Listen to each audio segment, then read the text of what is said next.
మీ జీవితంలో జరిగిన చెడు సంఘటనలు మిమ్మల్ని నాశనం చేయలేదు. వాటిని ప్రతిరోజు గుర్తు చేసుకుంటూ బ్రతికే మీ మనసే మిమ్మల్ని నాశనం చేసింది. మీరు ప్రపంచానికి బానిస కాదు, మీ ఆలోచనలకే బానిస.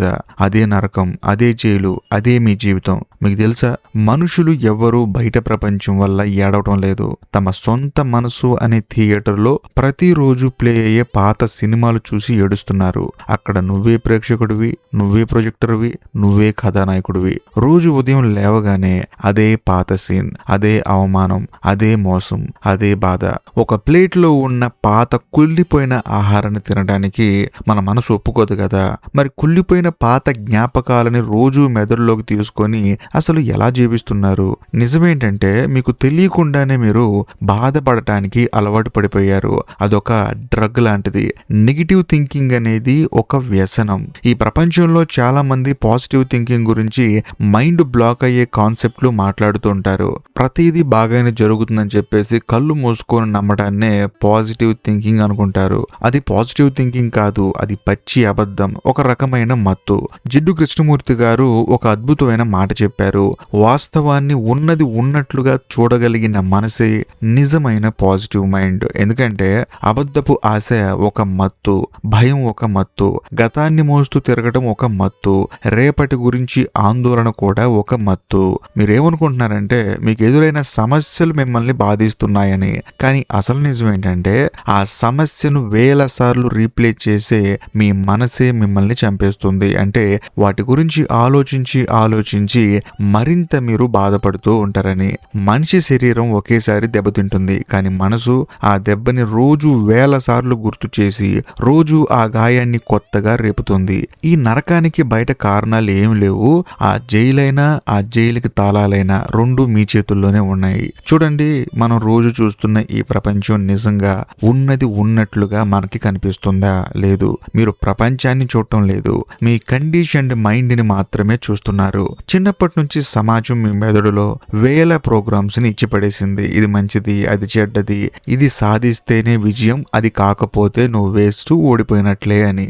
ఇలాంటి వేల నియమాలు మీ మైండ్ లోకి నెట్టేశారు. ఇప్పుడు మీరు ఏ వస్తువును చూసినా, ఏ మనిషిని కలిసినా చిన్నప్పటి నుంచి సమాజం మీకు ఏదైతే ప్రోగ్రామింగ్ చేసిందో ఆ పాయింట్ ఆఫ్ వ్యూలో నుంచే మీరు చూస్తారు. నిజాన్ని చూడటం లేదు, మీ ప్రోగ్రామింగ్ నే నిజం అనుకుంటున్నారు. ప్రతిరోజు పక్కోడితో కంపారిజన్. అతని జీతం ఎంత, ఆమె లైఫ్ స్టైల్ ఎలా ఉంది, వాళ్ళకి ఎంత పెద్ద ఇల్లు ఉంది, వాళ్ళ రిలేషన్షిప్ ఎంత బాగుంది. ఈ ప్రతి ఒక్క కంపారిజన్ మీ లోపలికి ఒక డేంజరస్ మెసేజ్ ని పంపుతుంది.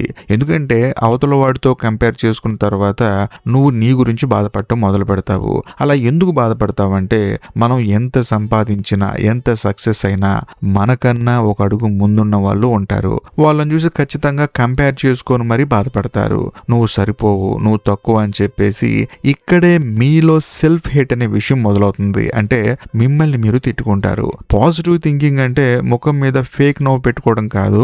చాలా మంది లోపల ఏడుస్తూ నరకం అనుభవిస్తూ బయటకు మాత్రం ఐఎమ్ ఫైన్ అని చెప్పేసి నటిస్తుంటారు. అది పాజిటివిటీ కాదు, అది మిమ్మల్ని మీరు మోసం చేసుకోవడం, ఒక పిరికితనమైన ఎస్కేప్ అన్నమాట.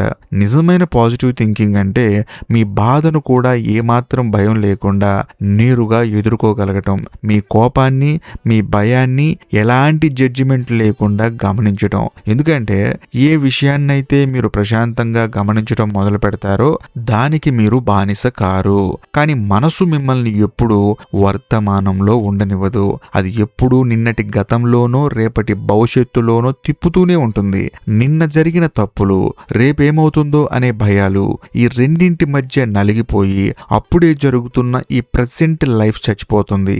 జీవితం అనేది ఇక్కడే ఈ క్షణంలోనే ఉంది. కానీ మనిషి మాత్రం పాత జ్ఞాపకాల శవాల మధ్య లేదా ఊహల లోకాల ఆశల్లో బ్రతుకుతున్నాడు. మీకు శత్రువు బయట ఎక్కడో లేడు, మీ లోపలే కూర్చుని ఉన్నాడు. ఆ శత్రువు పేరు భయం, పోలిక, అసూయ, పక్కనున్న వాళ్ళ అప్రూవల్ కోసం అల్లాడిపోవడం, ఆ తర్వాత ఓవర్ థింకింగ్. వీటిని గెలవకుండా ప్రపంచం మొత్తాన్ని జయించిన మీరు ఓడిపోయినట్లే.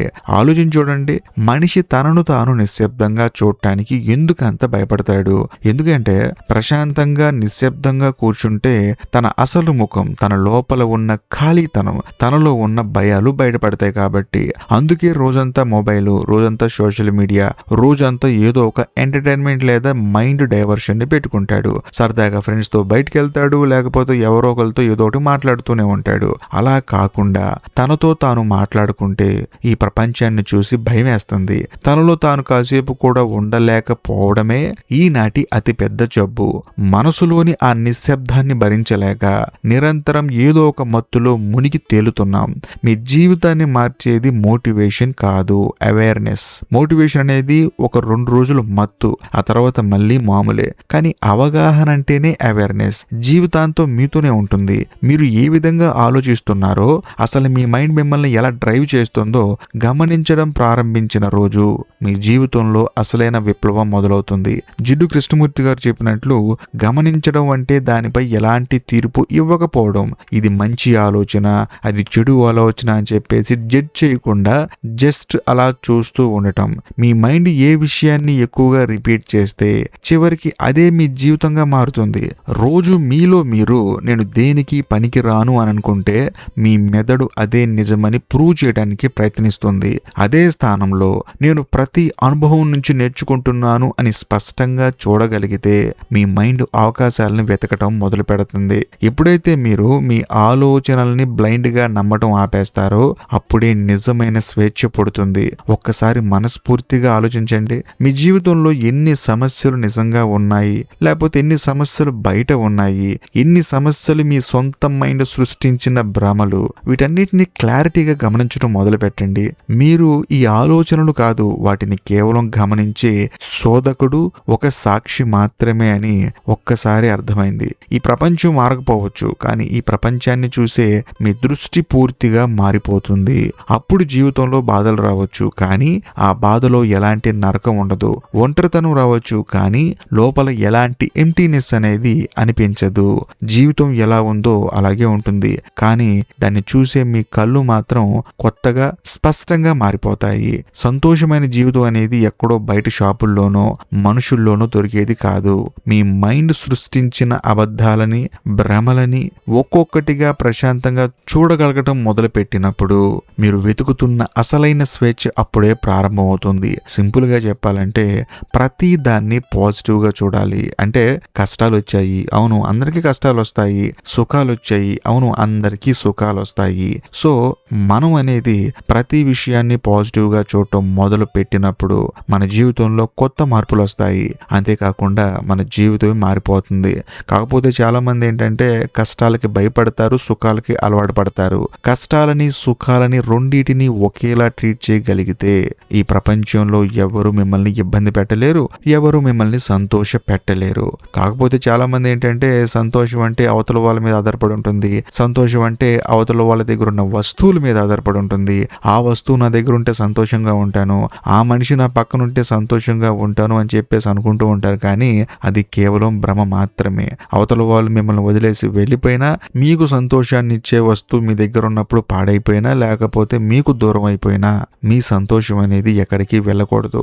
మీ సంతోషం అనేది మీరు బ్రతికున్నంతసేపు మీతో ఉండే ఒక ఆధ్యాత్మిక చింతన. దానికి మీరు అలవాటు పడండి.